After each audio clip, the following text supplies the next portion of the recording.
प्रबंध के क्षेत्र में फेयोल का योगदान। कैसे प्रबंध के क्षेत्र में फेयोल ने अपना योगदान दिया है? तो सबसे पहले है जीवन परिचय। तो महान प्रबंध शास्त्री हेनरी फेयोल का जन्म सन 1841 ईस्वी को हुआ। उन्होंने अपना जीवन का इंजीनियरिंग के रूप में प्रारंभ किया। 1860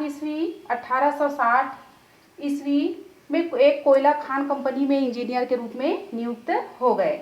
1866 ईस्वी में वे वहाँ के प्रबंधक हो गए। तो 20 वर्ष तक प्रबंधक पद पर बने रहने के पश्चात 1887 ईस्वी के आसपास कंपनी को हानि होने लगी। तो ऐसी स्थिति में उन्हें उसी कंपनी का महाप्रबंधक बनाया गया। इस पद पर वे 30 वर्षों तक कार्यरत रहे। अपनी इस सेवा के दौरान कंपनी की हानि को लाभ में बदलकर कंपनी को उन्होंने एक सुदृढ़ अर्थात मजबूत एवं सशक्त स्थिति में पहुंचा दिया। 1918 ईस्वी में वह सेवानिवृत्त तथा सेवा से निवृत्त हो गए। तो इसके पश्चात वहाँ के संचालक बना दिए गए। तो इसी समय उन्होंने प्रशासन के 14 सिद्धांतों का प्रतिपादन किया। कितने सिद्धांतों का प्रतिपादन किया? तो 14 सिद्धांतों का प्रतिपादन किया। ये सिद्धांत प्रबंध या प्रशासन के 14 सिद्धांत के नाम से प्रसिद्ध हुए। तो फेयोल ने अपनी जीवन की सर्वश्रेष्ठ पुस्तक की रचना सन 1916 ईस्वी में जनरल एंड इंडस्ट्रियल मैनेजमेंट शीर्षक पर, जिसका सन 1929 में अंग्रेजी में अनुवाद किया गया। अब सन 1925 में फेयोल की मृत्यु हो गई। सन 1925 में क्या हो गई? फेयोल की मृत्यु हो गई। अब है फेयोल का योगदान। कैसे फेयोल ने प्रबंध के क्षेत्र में अपना योगदान दिया है? तो सबसे पहले है प्रबंध के तत्व। तो यहाँ पर फेयोल ने अपनी पुस्तक में प्रबंध के 5 तत्व का विवेचन किया है। तो सबसे पहले है नियोजन, दूसरा है संगठन, तीसरा है आदेश, चौथा है समन्वय और 5वां है नियंत्रण। तो ये फेयोल के 5 तत्व प्रबंध के प्रत्येक क्षेत्र में विद्यमान हैं। दूसरा है प्रशासन शब्द का प्रयोग। तो प्रशासन शब्द का प्रयोग, तो फेयोल ने प्रबंध व प्रशासन में कोई भेद नहीं किया है। उनकी किताब में शीर्ष प्रबंध व प्रबंध के स्थान पर प्रशासन शब्द का प्रयोग किया है। उनके 14 जो है सिद्धांत प्रशासन के सिद्धांत के नाम से भी प्रसिद्ध है। तीसरा है कार्यों का वर्गीकरण। तो कैसे कार्यों का वर्गीकरण किया गया अर्थात बांटा गया है? तो सबसे पहले है व्यवसाय में की जाने वाली जो समस्त क्रियाएं होती है उनको 6 वर्गों में बांटा गया। तो सबसे पहला विभाग है तकनीकी विभाग।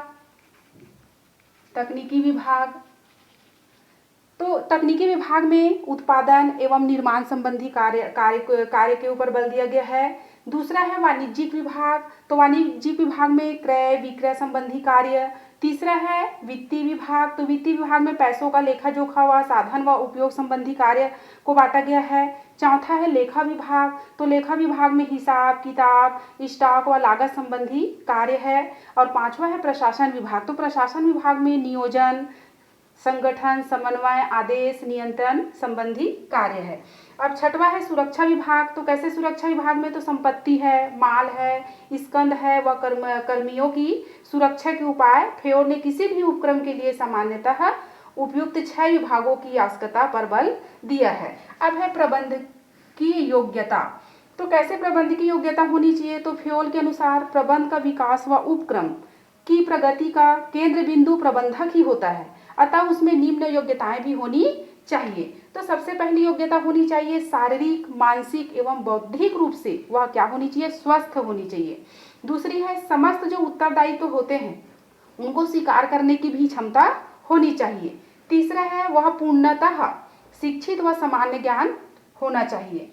चौथा है उद्योग एवं व्यापार का भी पूर्ण ज्ञान होना चाहिए। 5वां है लेखाकर्म एवं व्यावसायिक नियमों का पालन करना चाहिए। 6वां है प्रशिक्षण। चूंकि प्रबंधकों में प्रबंध की योग्यताएं जन्म से नहीं होती, अतः प्रबंधकों के प्रशिक्षण की उचित व्यवस्था होनी चाहिए। फिर है पांचवा, नियंत्रण का विस्तार। तो नियंत्रण के विस्तार के अंतर्गत फेयोल का मानना है कि जो उचित नियंत्रण हेतु जो मध्यस्थों की संख्या अधिक नहीं होनी चाहिए। तो एक अधिकारी के नीचे अधीनस्थों की संख्या कितनी होनी चाहिए, यह कार्य की प्रकृति पर भी निर्भर करता है। किंतु अगर सामान्य दशा रहने पर अधीनस्थ जो होते हैं उनकी संख्या 4 या 5 होनी चाहिए। फिर है फेयोल के प्रमुख ग्रंथ। तो कौन कौन से ग्रंथ है फेयोल के प्रमुख ग्रंथ है? पहला है जनरल एंड इंडस्ट्रियल मैनेजमेंट, दूसरा है एडमिनिस्ट्रेट इंडस्ट्रियल एंड जनरल, तीसरा है लॉ डॉक्ट्रिन एडमिनिस्ट्रेटिव डांस इटाल। फिर है प्रशासन या प्रबंध के 14 सिद्धांत। तो फेयोल ने अपनी पुस्तक में प्रशासन के 14 सिद्धांतों का उल्लेख किया है। चूंकि उन्होंने प्रशासन व प्रबंध को एक ही रूप में स्वीकार किया है, तो 14 सिद्धांतों के प्रबंध के सिद्धांत भी इसको कहा जाता है।